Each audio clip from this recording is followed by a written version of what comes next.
It's only 10 minutes and we just think it's a bit of a niggle and we've not really done anything about it because we don't think it's a real problem. I thought, what is the cost of 10 minutes to this organisation? And I multiplied out the number of logins that the staff would need to do and the volumes of staff within the organisation. He read it, and the first thing he said to me, he said, where did you get those wages from? And I went, I went onto the government website and looked at the average cost of a staff nurse, etc. And he went, no, he said, here, you could probably double that. He said, I think this is a £2.5 million problem.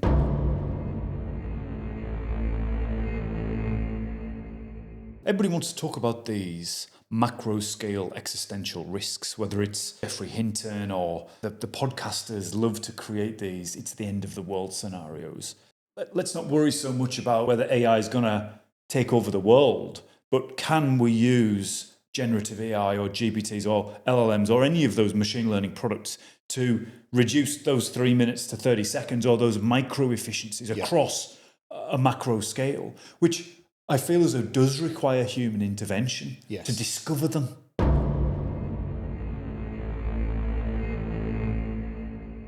Wastage in an organisation is an average of 20%. So 1 day a week for every individual you've got working for you is actually wasted on admin tasks that AI might be able to help with, other tasks that automation might be able to help with, unnecessary tasks where systems are disconnected and they just don't talk to each other, or other manual inefficiencies inside the organisation. So morale isn't a second tier thing inside your organisation. It's actually a top line item. And if you actually improve morale, then you're actually going to be able to drive more efficiency in your organisation. People will become more productive, and that will actually affect your top line and your bottom line moving forward.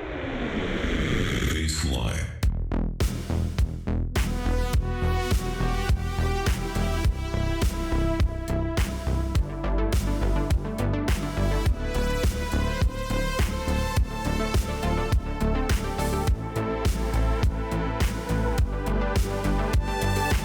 The baseline is designed to create an emotional response.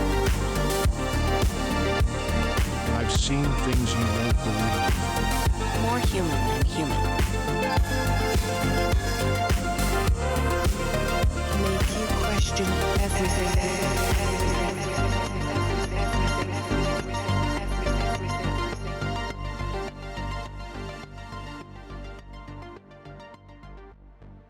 Yeah, and my team are very much in that consulting space. So we are still selling human beings to fix problems with human beings in other businesses. So there is very much still that collaboration, construction. There's still a discovery process where you get to understand the warts and all about what's going on with your customer, and then get to find out, because one solution for one customer is never going to be the same solution for another customer. And I think that's the mindset that we had before when we built a product. You build a product that fixes a solution somewhere, but it would need to be tweaked ever so slightly to customize it for a customer.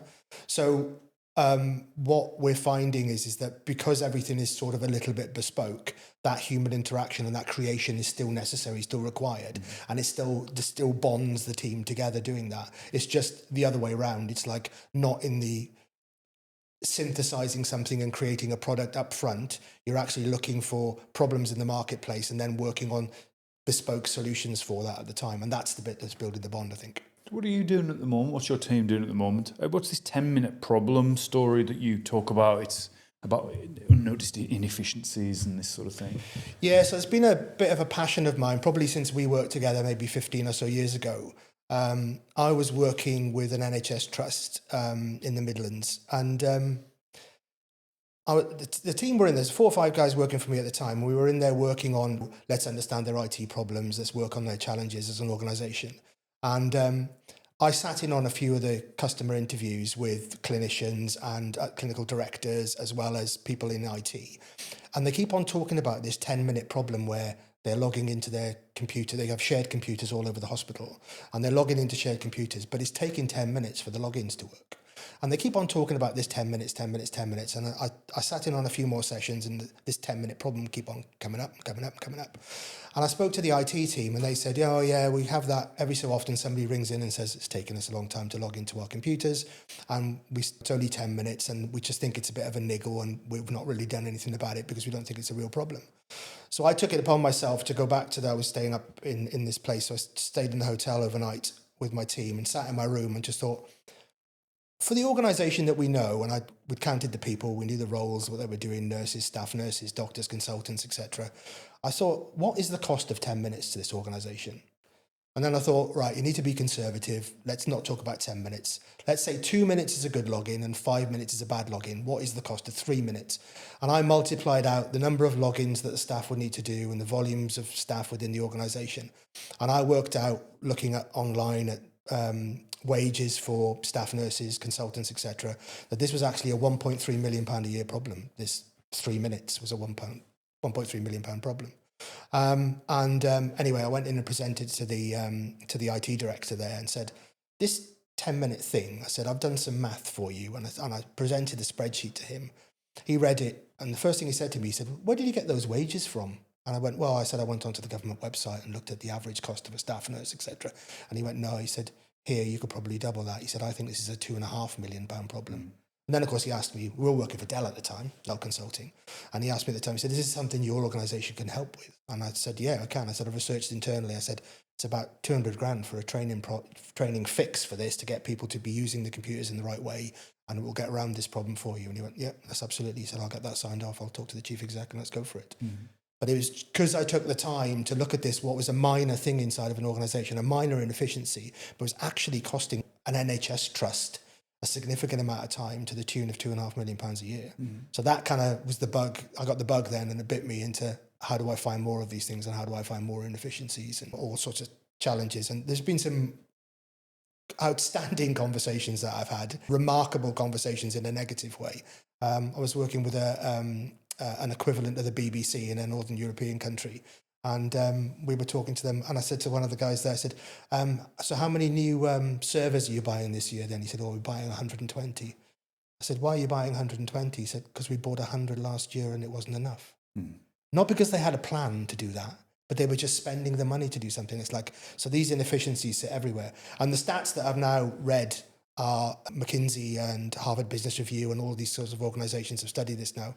And they think that wastage in an organisation is an average of 20%. So 1 day a week for every individual you've got working for you is actually wasted on admin tasks that AI might be able to help with, other tasks that automation might be able to help with, unnecessary tasks where systems are disconnected and they just don't talk to each other, or other manual inefficiencies inside the organisation. So I'm on a bit of a kind of a drive now to start to talk about this in a lot more detail, to try and get people interested in do you understand that morale isn't a second tier thing inside your organisation? It's actually a top line item. And if you actually improve morale, then you're actually going to be able to drive more efficiency in your organisation. People will become more productive, and that will actually affect your top line and your bottom line moving forward. So that's interesting because we were fixing those problems 15 years ago. When I wake up in the morning these days, there's kind of an assumption that they've already all been fixed. Do these inefficiencies still manifest themselves in businesses, or as cloud has AI, have they gone away, or are they still there? No, they're still there, and if anything, new technology is only exacerbating the problem. One of the beauties of AI is it does stuff very fast. Yeah, it's got a good large language model, it's got good knowledge in the background. You ask it questions, it processes things very quickly, things like ChatGPT. If you wanted it to look inside of your infrastructure and pull data from multiple systems and present you with more information and data and analysis, etc., it does that very, very quickly.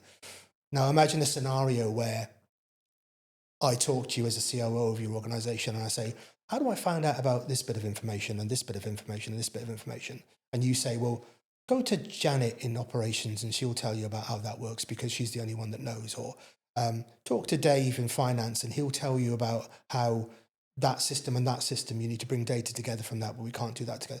AI can't deal with that. Automation can't deal with that. So there's still all these massive manual workarounds, process inefficiencies inside of organizations today that need resolving. And it's all driving back down to what is our kind of the foundation of our business is all around getting your data right, getting your infrastructure right, getting your systems to talk together. If you get all those foundation things right, then if you add in automation and add in AI, you're really going to be able to leverage it. But so many organizations can't do that today because they can't leverage it. Is there a dynamic that's happening at the moment where people are resisting AI because they're frightened it's going to take their jobs? Yeah, there's a lot of that at the moment because it's an unknown. I think what we've got now is we've got executives that are talking to other executives and people who are being pitched AI into this executive community that are showing ways of you can get rid of people if you bring AI and technology into your organization. Whereas, and I know, there's a human side to business because at the end of the day, most organizations sell to people, they don't sell to computers.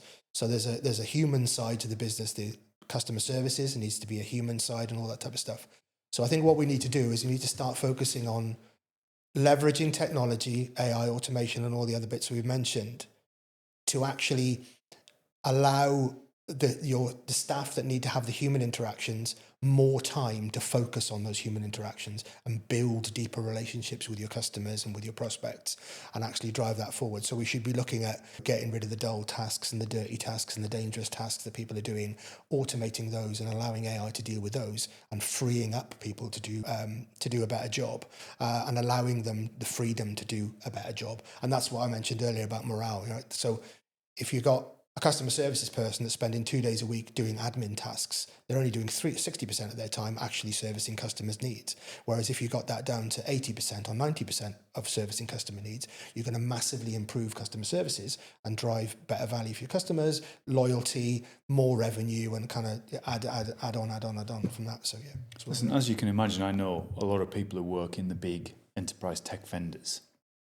And on this point, I think they've made a terrible marketing decision, certainly in the last 12 months, where a number of the big tech vendors have stated to the market that they're cutting headcount.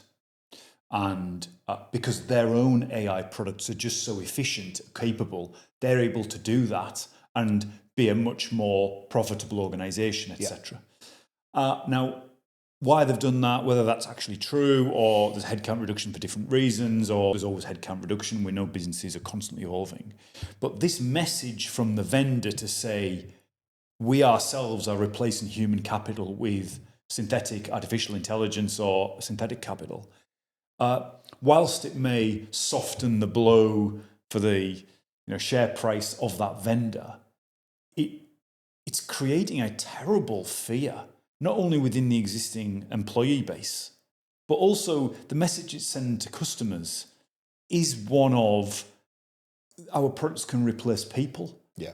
And I think that is, first of all, I think that's a terrible message because we've known for 15 years business is about people. Yeah. And AI's been through 3 bubbles already, cloud, infrastructure, all sorts of different things. But the soul and heart of a business is still its people, I believe. So I'm nervous at the moment about that constant narrative of AI replacing headcount. I don't think it's healthy. No, absolutely. I agree 100%. And I think there's been lists created recently. Certainly I've seen lots of stuff in the last 6 to 12 months about jobs that AI will displace. And one of them was anesthesiologist. It's like, they're talking about the fact that AI through computing can monitor somebody's kind of life systems more accurately and predict more than an actual qualified professional can do that. Whereas if you think about that in a broader context, we're kind of not operating on enough people at the moment because everybody in every country has got significant waiting lists and bits and pieces. So what we should be looking is how do we make these doctors more efficient by allowing them to do more operations and monitor more things, but still keep it so there's the human element involved. So rather than going, we need to get rid of 50% of our doctors, as an example, in the operating theatre because we can replace them with technology, we should be looking about how can we do more with what we've got. Well, I think you've nailed it. Everybody wants to talk about these macro scale existential risks, whether it's Jeffrey Hinton or the podcasters love to create these, it's the end of the world scenarios. Your opening gambit was on the value of identifying these day-to-day inefficiencies that exist across a whole business. Yeah. And let's not worry so much about whether AI is going to take over the world, but can we use generative AI or GPTs or LLMs or any of those machine learning products to reduce those 3 minutes to 30 seconds or those micro efficiencies across a macro scale, which I feel as though does require human intervention to discover them. Yeah, absolutely. Discover them through talking to the people, empathizing with the employees, understanding the customer journey. Would you say that's right? Yeah, it Or is. not? Yeah, I think so. Yeah, I think it's absolutely right. And I think I think one of the things that we advocate as an organization, and my team will support all customers doing this, is that what people tend to do still these days, and they've done it ad infinitum with technology over the last sort of 40 years that I've been in it, is that people don't take the time to talk to their staff at the ground level and talk about what's grinding them down, what's getting in their way, what are their obstacles. They're often seen as grumbles and grimes and people whining and all that kind of stuff. And people are now, lots of organizations are in fear of losing their jobs if they speak out and complain about these things. But it's those inefficiencies that are kind of, they're disabling organizations. Like I said, could be 20%, could be more.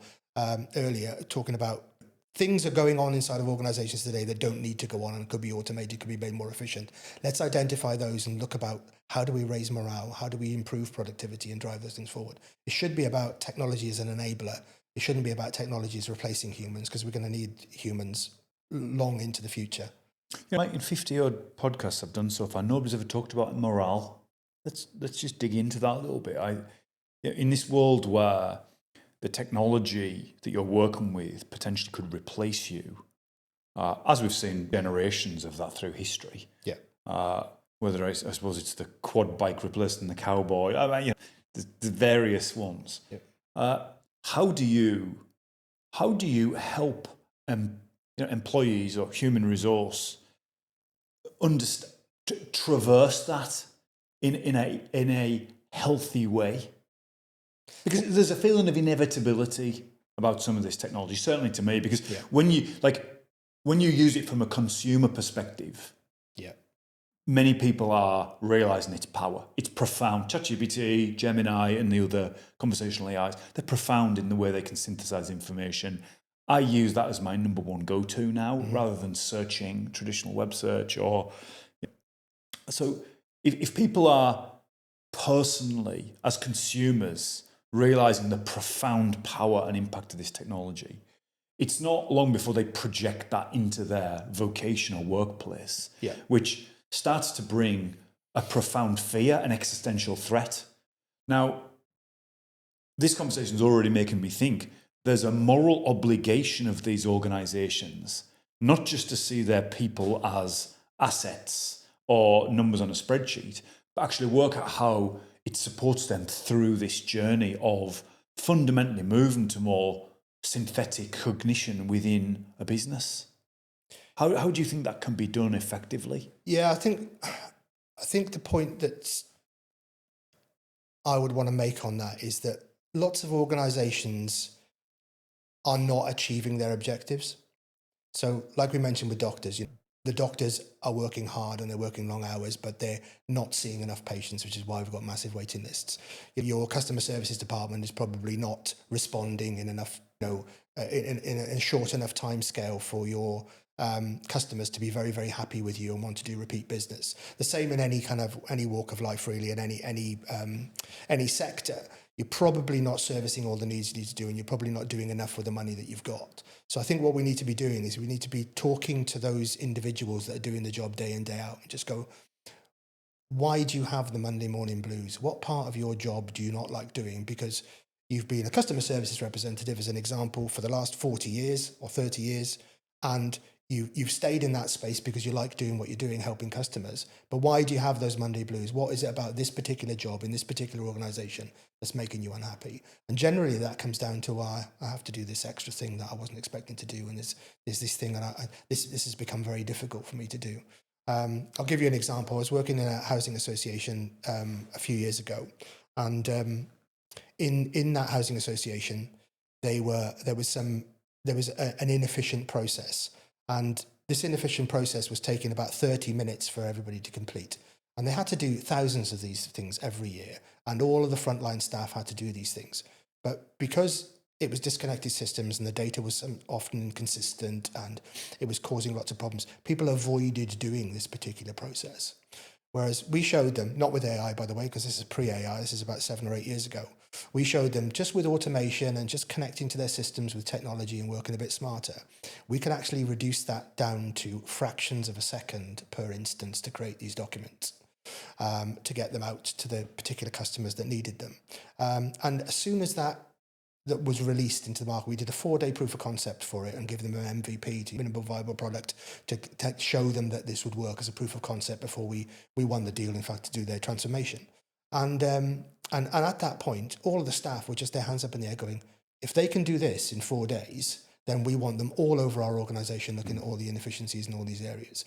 And one of the, I won't mention on the podcast exactly what the staff member said, but one of the directors of the business said that you're just taking all of the awkward tasks off people that they don't like doing and freeing them up to do the things that they want to do. And I said, yeah, that's exactly what we're trying to do. We're just trying to free them up. And that's what results in higher levels of morale. And when you've got high morale, you've got high productivity. When you've got high productivity, you've got happier customers. When you get happier customers, you get better profitability in your organization. And it kind of goes on and goes on and goes on. Is the risk, though, that AI is taking things away from people that they do like doing? I work with a number of... There's a lot of transcription companies out there at the moment who transcript conversations. There's a lot of document management, synthesizing documents. Maybe some people like reading PDFs. Maybe some people like going through conversational transcripts, so they reabsorb what was said, they reprocess it. Like, one of the most enjoyable parts I get about this baseline is when I go through the edit, I watch the conversation again. Yeah. And I get so much more out of it by going through it for a second time. Yeah. I'll sometimes say things and I'll go, did they actually say that? Why didn't I? It's like I didn't hear that in real time, but I see it on the edit and I get a fresh perspective. And I always go back and think, I wish I should have asked that because they said that, but I was too busy waiting to ask my next question. Is there a risk that sometimes automation can take away things that people do like? Yeah, absolutely. I think that there always will be jobs that will be displaced when technology comes in. I mean, I listen a lot to the audiobooks of Daniel Priestley, and he talks about, if you were some way went in a time machine back to 1750 in the UK, the chances are you'd meet a farmer, because we were in that kind of, that there was everybody was farming in the country. That's what we were doing, agricultural revolution, all that type of stuff. And then we started with the industrial revolution, where all of a sudden machinery, a tractor could do a work of 100 men, I think he says in his book. And things like that. And we've seen this move on time and time and time. So yeah, there weren't any jobs for people who were picking crops and all that type of stuff at that time. But then people retrained to be able to use, machinery so they could weave more garments than doing manual creation of garments. Tailors were displaced by machinery that could manufacture suits, etc. So I think you're always going to get some of the jobs people would need to be retraining. But I think, and probably it's accelerated here more than it's been accelerated in any other revolution that we've had, because I think AI is a revolution for the world, is that what we're seeing is the change is happening very dramatically, and it's very obvious that mistakes are being made as well, because we all know about, we've got hallucination with GPT. I'll say that again, hallucination with GPT, and other things as well, that we do need human eyes on it. We do need editors. We do need people who can review materials and do that kind of stuff as well. It's not to say that if things are being transcribed, etc., and things are being recorded, and books are being read in audio books onto things as well, is that we can get technology to do that, but it will need human intervention. It will need some sort of policing and controlling, because we can't yet trust 100% what's happening with some of these artificial intelligence models. Well, generative AI is not deterministic, so it's not going to always provide the same answer. But how I think about this now, people talk about AI as a tool, as a hammer, these sort of things, and very intelligent, much more intelligent than many people have said that. I'm starting to think of it slightly differently, that I think more of we're all becoming managers now. Yeah. And for me, ChatGPT is almost like not an employee, but somebody who's like almost human in its fallibility. I accept its fallibility, so I double check, I get it to check, I make cross-reference data myself natively, but it's almost like I can delegate complex data or retrieval processing tasks to it, like I would a a team that was working under my leadership. Yeah. But I know that there should be some checking. It's not a calculator. It's not a calculator. So I see it as we're all becoming like managers, where we have a resource that's not dissimilar to, well, it's been built to be human-like, to form some form of synthetic, empathetic relationship with. I don't know how that's going to form, but I accept that it's not perfect because it's not a calculator. It's a system that's using weighted vectors, blah, blah, blah, that has access to phenomenal amount of data. But I treat it as if I'm like reviewing the output of someone who works in a team under my leadership. Yeah. I almost read its inputs as, well, that's interesting, it's challenging my view. And then I will work with it until I have something that I can cross-reference and check. So it's like a process. When I hear experts saying, oh, somebody asked me to write a piece, so I said to ChatGPT, write me a piece on this, and it produced that. I'm like, that's not how I work. I work in an iterative, conversational way. Yeah. In a way, a sculptor would start with something and it kind of shapes, because I know the first piece of content it produces needs work, which in itself impacts on its aggregate efficiency, because I don't just take its first answer as face value. I think that's a mistake. And I think to judge it on the quality of its first answer is naive. Yeah. No, absolutely. I mean, you'll resonate with what I'm going to say now more than anybody else, because you are what I consider to be a serial entrepreneur. You've kind of gone through this cycle a number of times of creating organizations, creating businesses. And I think what AI has given us the benefit of, as you describe, is the ability to fail fast as well. So, you can have an idea, you don't have to go out and hire a team and wait 3 years and experiment with things, develop some product to find out there's no market for it, etc. You can actually quite quickly now iterate with technology and actually develop those things in-house before then you explode onto the market and go, now I'm actually building a company and now we're actually developing things moving forward. I'm fascinated by how this is going to impact entrepreneurship. Firstly, the bubble that is AI startups, and we know there's a bubble because big waves come with bubbles. I love that. That's a Patrick Sheehan quote. I've stolen it and it's become mine. So bubbles are healthy when you've got big waves. We know this is a big wave. Yeah. We know it's been through 3 bubbles, but I think we can all agree we're seeing some profound shift in the way we use and how technology integrates into humanity. But the barrier to entry to starting companies now is virtually zero. 3 or 4 online AI products, whether it's like a Lovable or a Mid-Journey, ChatGPT being a core, Claude compute, Anthropic's Claude for development, obviously, the Copilot, various different manufacturers' Copilots. Very quickly, you can have built a digital presence, a brand, basic go-to-market, some form of product structure in line with a need that you could validate very quickly off internet-facing data. But what I would say is, what you're missing is that 3 days in a room with your colleagues in front of a whiteboard, drinking coffee, arguing, debating, and building something that you really believe in. Yeah. Do you know? Yeah, So I just because you can generate these things so quickly, I'm not sure whether that's going to actually change the aggregate success outcomes. Mm-hmm.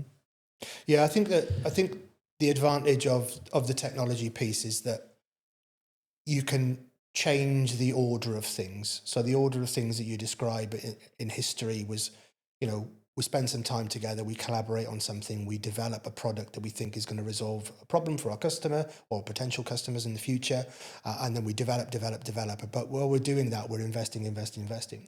I think what technology allows us to do now is it also allows us to, canvas loads of opinion not from peers and for people that we like because we get on well and we go to the pub together or whatever and just have a chat over a few beers type of conversation and come up with this great idea. We can actually test it with people that are going to be consumers of our product and actually go out to market that way in the first place. So I think what we're doing now is we have the ability to foster an idea, build some marketing material very, very quickly, then test the market to see whether it's actually worth us investing hundreds of thousands of pounds, millions of pounds potentially in developing something that is a solution, possibly for a problem that doesn't exist. So we're looking at reordering what we do and leveraging technology to do that. Yeah, I agree 100%. I think that you need more than one person in the room when you're developing something. But if you're just having an idea and you want to fail fast, then technology is going to allow you to do that in the early stages of that kind of kernel of the idea, moving forward into something that may or may not be viable. Are you enjoying what you're doing at the moment? Yeah, absolutely love it. I mean, you're as young and fresh and intelligent as you were 15 years ago. Mm-hmm. And to be able to talk at this level of sophistication about an AI product, and you don't call yourself an AI expert, but I can already sense this deep, pragmatic approach to understanding the customer. And one thing I like is that the metric of time has come up in all your examples.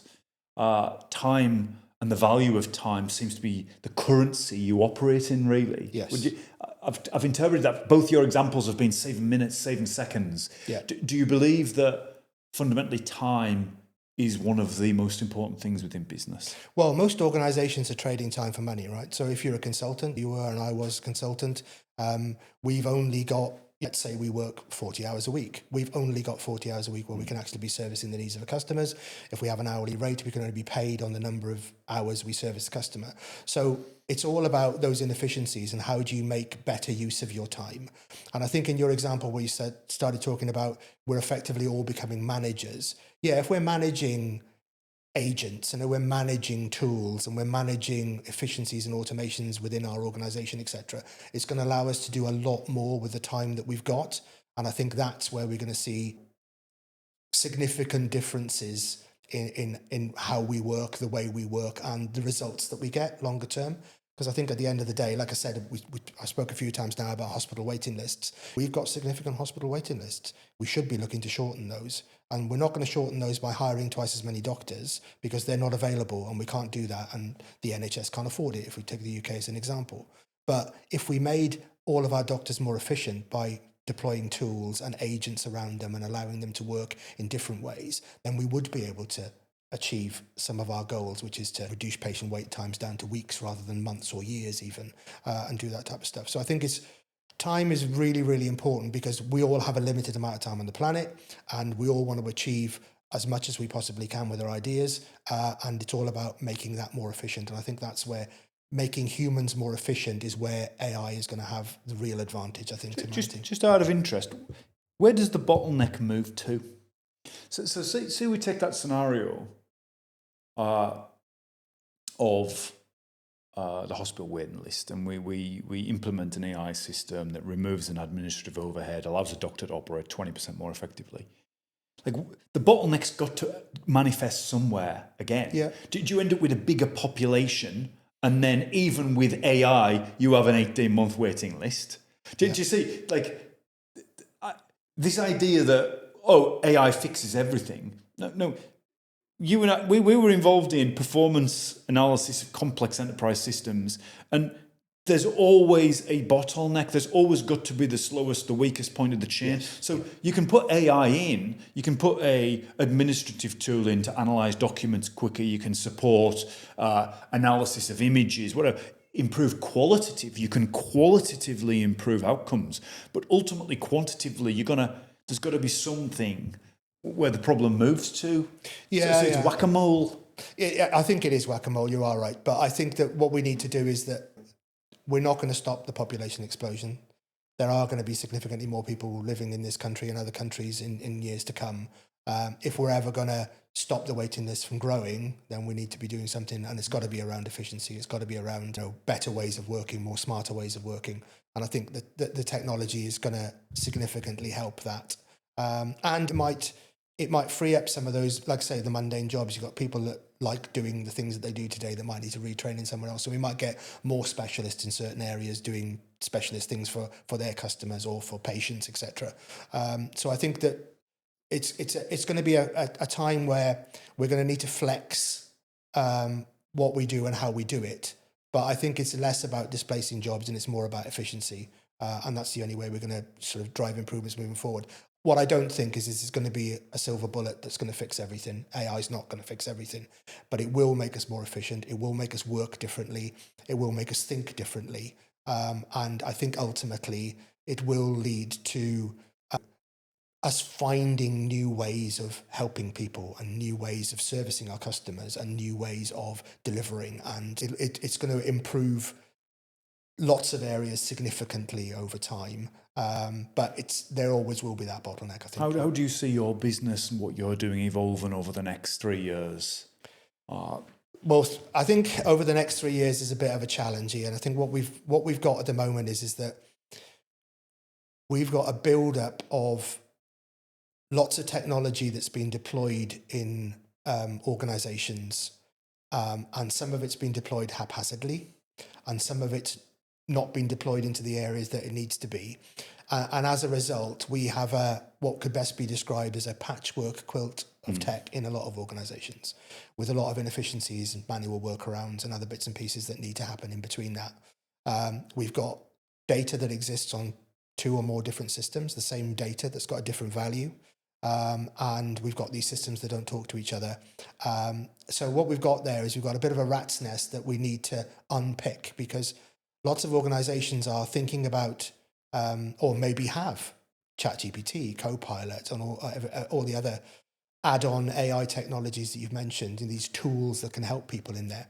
But I think the stats at the moment that were released earlier this year were that 95% of true artificial intelligence adoption programs into business, where AI is trying to be integrated into workflow, not tools as an add-on, integrated into workflow, are failing. And they're failing because of the human problem, where we're having manual workarounds, and they're failing because data's not right in the right place and systems can't talk to each other. So we've still got that foundational level of stuff. So I don't think that people like it when I talk to them about building a foundation for an AI future, and that AI isn't a quick fix. You're going to get a result inside the next 6 to 12 months. It's going to be build the foundations now. So AI, and let's face it, whatever the next technology is down the future, which something will come in another wave in another 3, 5, 10 years time or whatever, if you're going to adopt any of this kind of new technologies moving forward, emerging technologies moving forward, then you're going to have to get your foundation layer right. And I think that's where my job is, and my team's job is over the next sort of 3 years, is to help organizations build that solid foundation to adopt emerging tech. The world of transformation used to be around large-scale, monolithic transformation on a 3 to 5 year depreciative cycle. We know we moved beyond that with cloud and microservices and applications being architected differently. Now, especially AI, I believe, to your opening point, it is focused on those micro efficiencies and being realistic about what is success and what is failure. The idea that I think a C or C level are going to say, fix this problem, I think it's going to inevitably end in failure. Because it's AI for me has got to be deployed in these tiny little shoots of new growth to almost parallel to existing systems to show and prove out qualitative and quantitative benefits. But the idea of going into a very complex workflow in a hugely complex siloed organization, to your point, data access, the complexity of regulation around that data, all of you're going to just hit a whole load of internal friction. And I think until the morale problem is fixed, where AI is seen as an augment and not a threat, there's going to be this constant internal friction dynamic. Yes. Yeah, I agree. So it's part of what you're doing, trying to fix that. Yeah, which this is the goal. The goal is to show how these efficiencies, these gains can be made by deploying technology to allow people's jobs to become a little bit more easier, allow them to focus on the things they want to focus on. We've used the customer services example. So I'm customer services rep. I want to focus on customers. I don't want to focus on admin and sorting out system problems in the back end of the business. And if we're driving that conversation further forward, then what that will allow us to do is to build champions in those users. And rather than them being in fear of this big corporate, massive, monolithic change that you describe, we're actually looking at Well, yeah, technology actually made my job easier to do. And now I actually enjoy getting up on a Monday morning and coming to work because AI's helped me do X, Y, and Z, or this other technologies help me do this and this inside of my work. That it's gonna, people will be kind of more open to change. I still don't think you should drive change as a monolith from above. And I still don't think that one system, we've got the ERP systems of the world and stuff, one system doesn't fix all, and it won't fix all your processes. And if you're going to change how everybody works with putting a monolith system in, it's going to cause so much friction that you're going to get people that will just kind of not be interested, not engage. They won't adapt to the change, and effectively you've wasted your investment. So I still think that it's all about small incremental approaches in the organizations to make those efficiencies that are going to enable things moving Do you forward. think the technology is overhyped at the moment? Yeah, massively. Yeah, massively. I wrote an article this week, in fact, on things that are not AI. So there's a big kind of, there's everybody now is saying I'm an AI organization. You and I remember it, but from back in the day when people were talking about solutions, and we were talking about solutions to technology problems day in, day out as part of our job. But then you've got PVC window companies calling themselves glazing solutions and all this type of stuff. There's a hype around the word. So there's a hype around AI. So loads of organizations are saying that their smart tool is something to do with AI, whereas it's actually not AI. And I say in my article, I discuss things like robotic process automation and stuff like that as well. It's not AI. There's so many technologies out there that are proven in the market, that are very, very useful, can be deployed today safely and into your environment without risk of exposing data and security problems that AI could potentially introduce if you let it into an insecure environment. That can be leveraged today, but people just don't understand what they are. And it's all about seeing the wheat for the chaff, really, inside of that, because there is a lot of hype around AI. And how are you helping executives cut through that? Because we've been very pragmatic operators for a long time at the front line, dealing with big problems in real businesses, and then you've got this world where companies are raising $1 billion at a $12 billion valuation. They don't even have a product. We're in a very strange time. You've got some of the large tech firms offering hundreds of millions to poach talent from other companies. I mean, this is global marketing on a scale in the tech industry that I've never seen before. Yep. You look at what happened in the US with the election. Tech leaders are at the forefront of the public face of the government now. Yep. And it's fascinating to see that. But I think that it's more difficult to see what's real and what's marketing. Yeah, it is, because the AI is actually doing the marketing as well. So it is kind of, we've got lots of iterations of product development, etc., that are supposedly happening really, really quickly in the marketplace, and it is very difficult to see that wheat from the chaff, as I say. It is a challenge at the moment. So I think what we're doing as an organisation is we are remaining pragmatic, and we are advocating that if you want to leverage technology, you have to look at efficiencies. And efficiencies aren't at the large scale level, they're at the macro level, so the micro level.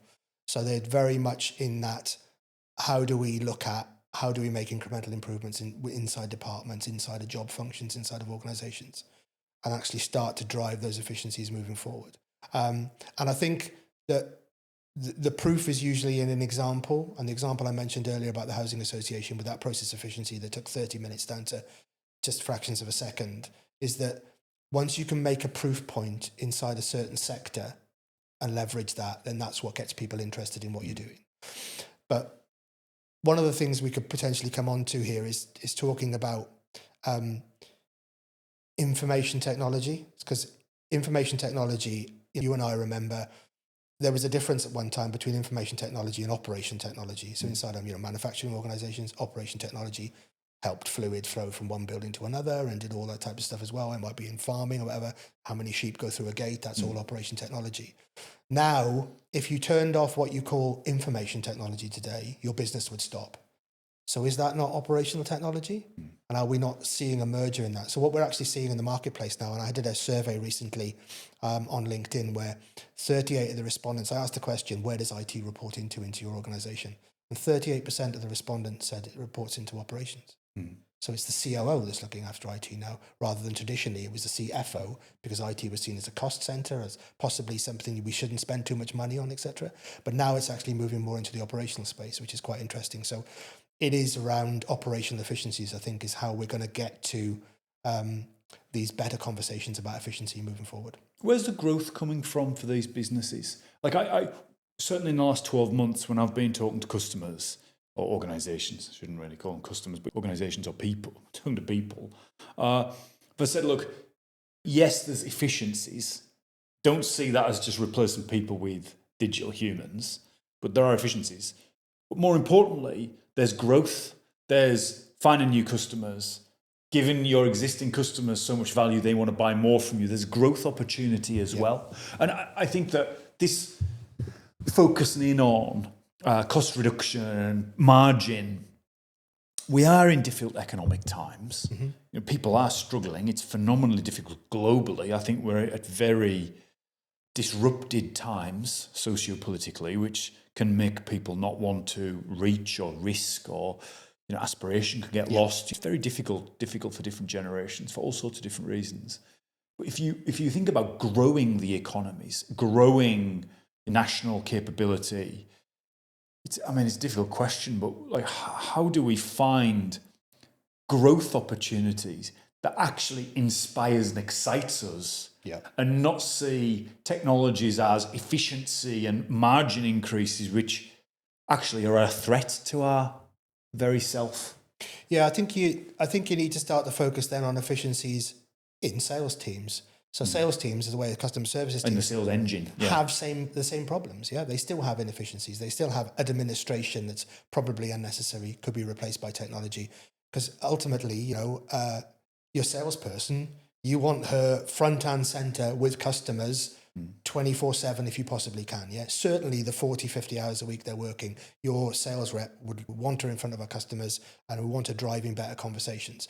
If they're bogged down with 1 day a week, 1.5 days a week, 2 days a week with administration, because there's not an efficient way of filling in the CRM systems or whatever and doing all that type of stuff, then they can't be spending time with their customers. So if overnight you took, let's say 20% problem is 1 day a week, if you could give your entire sales team, let's say you've got 100 people, you're giving them 100 days a week back if you automate what they're doing in the back end and making that more efficient, or having some sort of agentic solution where you can make a phone call and an AI picks up and interprets what you've said and then records things for you, rather than you sat there after hours typing thing when you're very sad about your job and hate the admin that you're doing and your morale goes down, productivity goes down, etc. We want to start to drive that. And it's those types of things that are actually going to drive growth inside of organizations, because the more time you've got more people in front of your customers, the more time you can be effectively selling or finding out problems that makes you can go back to your product marketing team and just go, we're talking about this and our customers are talking about this other thing that's bogging them down all the time, and we don't have a solution for that. Can we develop something as a solution for that space? You only get that information by talking to people, and you need to free up people to do that. I have always liked buying from and selling to people. Yeah. If I was buying some toothpaste, I don't mind, picking it off a shelf in a supermarket, ordering it from Amazon. But when it comes to commitments to stability and ongoing performance of business infrastructure, I want people on that journey with me. I want to know there is a team of people who are there to support, with or without AI. And when I think about growth, I think cold email, cold calling's dead. I don't see. I'm certainly not receptive to that. I don't see churning millions of emails a month turning into meaningful customer engagements. I just don't see it. Yeah. And you look at the trend of junk mail filtering, the massive reduction in use of email for meaningful communications. You look at, my phone locked these things down. Even Apple themselves have now finally accepted they will do suspected spam. They will block those calls. So even vulnerable people who potentially would have been susceptible to spam calls or sales calls, even they're now protected by the very technology they're using. So when I look at these new sales processes, it's back to, word of mouth is like such a dated term. But if you think more about digital communities and areas within the digital sphere where there's trusted, even Reddit's much more trusted now than many others like LinkedIn. But I do feel as though the sales motion itself requires a much more engaged, authentic relationship that transcends some transaction-orientated person who's just there to make calls or send emails. Yeah. And if the sales process has that authentic human relationship, wholly or partially, I have seen amazing things happen for both parties in terms of technology get deployed, massive improvements in growth, exciting things. But I would say the barrier to entry to that is higher than it's ever been. It's lower than it's ever been for building solutions and systems and getting to market, but actually creating trusted, meaningful relationships that turn into financial, reputational, functional benefits for both parties. It's never been higher.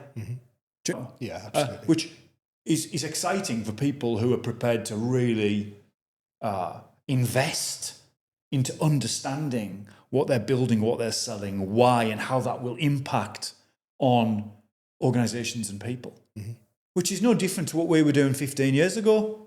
No, it's no different. I think what's changed though in recent years is that we've moved more to buying from the credibility of an individual than buying from the credibility of a brand. So, I mean, there's lots of brands out there. People say they trust brands, etc. But I think that there are certain services and certain products, etc., that you would want to buy from a brand and know that the company's quite solid, has got a good financial background and all that type of stuff as well. If you're buying a 5-year service from a managed services company, as an example, you'd want to know that there's longevity in there. They've got some money in the bank. They're going to be there in 5 years when you still want the service from them. But I think certainly organizations like mine, it's down to now the credibility of the individual. It's all about, what is my story? What am I passionate about? What is my history? What gets on my nerves? What things am I trying to fix? What am I passionate about?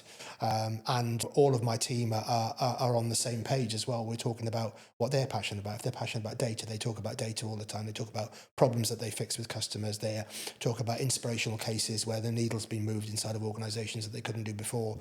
We do a lot of turnaround as well. If somebody's tried to deploy something and the solution's not been specified properly or the requirements weren't generated correctly at the beginning, a very, very common problem still in the marketplace, unfortunately, people throwing good money after bad.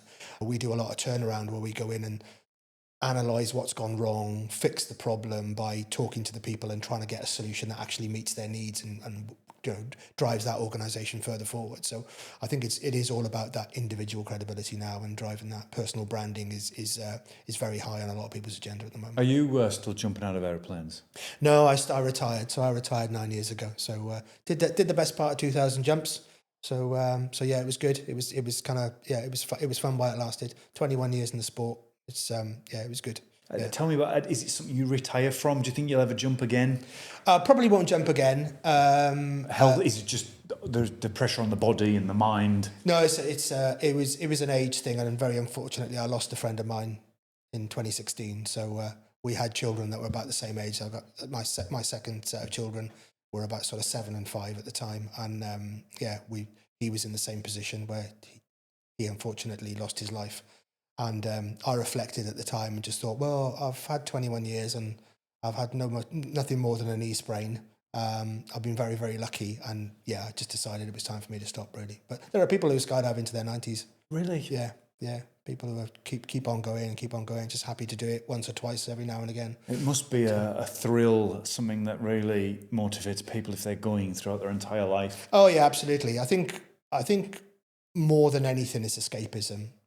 Because when you're hanging on the outside of a plane at 15,000 feet, going at 120 mile an hour, and you're about to jump, you're not thinking about your mortgage, or you're not thinking about your job. You're just thinking about what's going to happen for the next 60 seconds.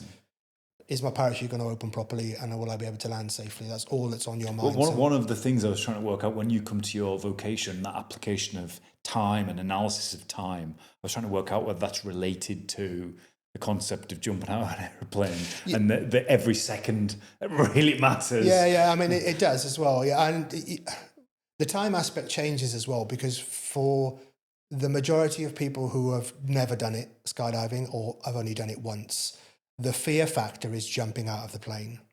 Whereas nobody ever died because they jumped out of a plane. They died, unfortunately, because they hit the ground. So over a period of time with skydiving, you move where the fear is. So you can skydive quite happily without any fear. So falling through the air, working out where your friends are, holding on to them, having fun, doing that kind of stuff. It's only when you separate at about 4,000 feet, you're going, ooh, I'm going to pull my parachute now. Is this going to work? And that's where the fear starts. It's like, if this goes wrong, I need to act and react to this very, very quickly. So that's where the fear comes in. It comes in at the lower end of the skydive rather than the top of the Interesting. skydive. So when you started, your fear was at the beginning, and once you jumped, you were like, "Whoa, this is amazing!" Yeah. And then over time, as you became completely comfortable with the jump, the fear moved to Opening the parachute.